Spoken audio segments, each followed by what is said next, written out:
everyone, and a warm welcome to, I can't remember how many videos it is, but anyway, today I want to talk about whiteness as property and representational racism. But because whiteness as property needs its own space, maybe even a part 1 or 2, I decided to cover representational racism this week. I'll cover whiteness as property within the coming weeks. If you're thinking, when does this racism come to an end and how many aspects or divisions do we have? Well, there's so many, which is why it's imperative you start at the beginning of the videos I've done and work your way through. It'll make sense to you once you go through it one at a time. Of course, if you have any questions, please feel free to contact me. You can just place a comment in the box. Representational racism is simply how the various races are represented and depicted in largely media.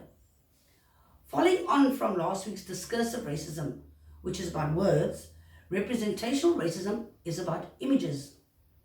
It's racism expressed in how racial groups are represented within popular culture, how it encapsulates a whole range of racist ideas that imply inferiority and often stupidity and untrustworthiness in images that circulate society and permeate our culture. While those not directly harmed by representational racism might not take it seriously, the presence of such images and our interaction with them on a near constant basis helps to keep alive the racist ideas attached to them. It's powerful enough to form your thoughts about a certain race. So as you watch funny movies like the Leon Schuster ones that were so popular, how many times does it depict black and brown people being gullible or dumb enough to be duped by him? Do you recall how he had black people do things like getting out of a train, which we all know runs with electricity, and pushing it because it got stuck? Or how people had to talk to chickens' bums to hear which city the chickens want to go to? So while this may be funny to some, and we are told to lighten up, it's never done with white people. And so it subtly represents black and brown people as stupid. Forgive the ableist language.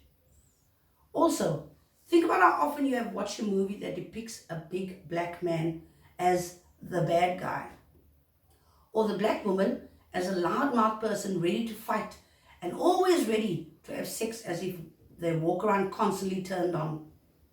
These types of images are demeaning and degrading, and it serves to continue the narrative that black and brown people are good for nothing. Even interviews done by journalists are more often than not conducted with people that can barely speak English, perpetuating the belief that black people are stupid, yet not once thinking that English may be the person's third language that they've had to learn. Media, all media, including social media, are powerful tools used to either enhance or demean people from various races. Remember that the next time you see black and brown people being violent, promiscuous, and the women having children with no idea who their baby daddy is. In contrast, film or media will show white people as intelligent, innovative, peace-loving, faithful people that barely have parking tickets. And as black and brown people, when we see these images or movies, we should focus on educating and raising awareness of representational racism. As for white people, understand that it's bias you're dealing with, so educate yourself and others on that. Next week, I'll be talking about internalized racism. So you have a great day, stay warm and stay safe. And thank you so much for joining me. Goodbye.